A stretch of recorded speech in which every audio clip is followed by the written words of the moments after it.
Rogue Legacy 2 is unsurprisingly a roguelite. Roguelites usually have two parts to them: consistence and randomness. For an example, levels will be randomly generated, but enemy behavior is consistent. In this video I want to show what Rogue Legacy 2 does especially good, and what is the unique factor for this game. Rogue Legacy 2 can be divided by two gameplay sections, almost like in Dark Souls: exploration and boss fights. In exploration you discover different rooms, get treasures and upgrades. In boss fights, you fight a boss. What is core to this is the goal in boss fights. You only need to beat the boss. After killing him, her or it, they will stay dead and you get the resources. You can finish them with 1 HP left or with full life, and die later for another run to the next boss. While exploring, this is not true, because you get attrition as a secondary mechanic. You don't just want to survive the room, but also with enough life left for either more difficult rooms or the boss. If you lose too much HP each room, you will eventually die. You can also find heals in destroyable junk, which was in the late game the reason I often went back into an easier old area to fresh up my HP, and then resumed the more difficult areas.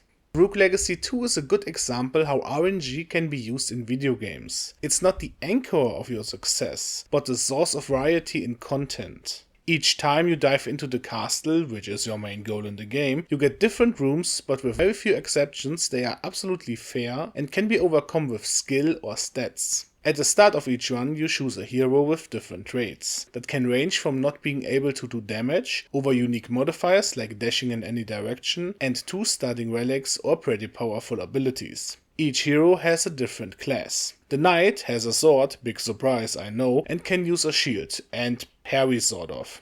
The mage has a bigger mana pool and a staff that can hit through walls. The gunslinger has pistols, and so on. I don't need to give you every class, that would be tedious. You get the picture. Each class plays differently, that's the important part. There are some classes I cannot play, I really don't get them. For example, the Dragon Lancer is absolutely beyond me, so is the Astromancer. My favorite class is the Cook, for 2 reasons. First, he has a really strong attack, which applies burning to enemies that often do more damage than any class, and can reflect projectiles. And the second is he has a nearly overpowered heal. With the Cook I almost had no problems with the attrition of the exploration, because I can not only heal by skill, but also find heals that heal me and replenish my skill. So it's double down, it's like having an Estus flask. Let's talk about the reason I need healing. Enemies.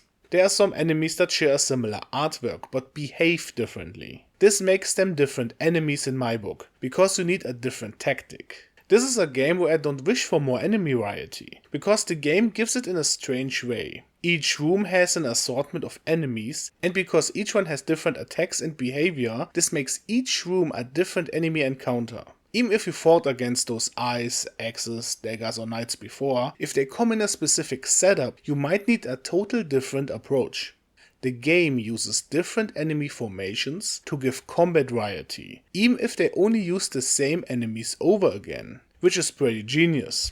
That's of course not unique to Rogue Legacy, but has to be acknowledged. To battle enemies you get stronger and get better heroes by upgrading the castle, which looks nice and gives bonuses. It's not really base management, but a skill tree in form of a building. You can also purchase armor, weapons and runes in the city. Later there will be a narcoleptic god of old age, Geras. Like others, he's from Greek mythology. He offers a service of challenges that can give you bonuses or increase your upgrade limit. Bosses are only fought once per playthrough, or in the challenges called Scars by Geras. There aren't many bosses, but most of them are fair. This weird eye boss alongside the end boss is one of the hardest ones. I cannot dodge all the projectiles, but that could be because I suck at bullet hells, as well as platforming, which I usually hate in games, and the main reason I never finished Hollow Knight. I don't know if I detest platforming because I suck at it, or I'm bad at it because I detest and avoid it, but that is also the reason the Sun Tower took really long for me. Speaking of, there are different areas, not only with different enemies, but also different layout and design. The Sun Tower is vertical, the Citadel is spreading, and the second area is one directional. The story is serviceable and not much to go into. But here's how I understand it. In the old days there was a king who wanted to be immortal, and so he started eating souls and assembled the estuaries.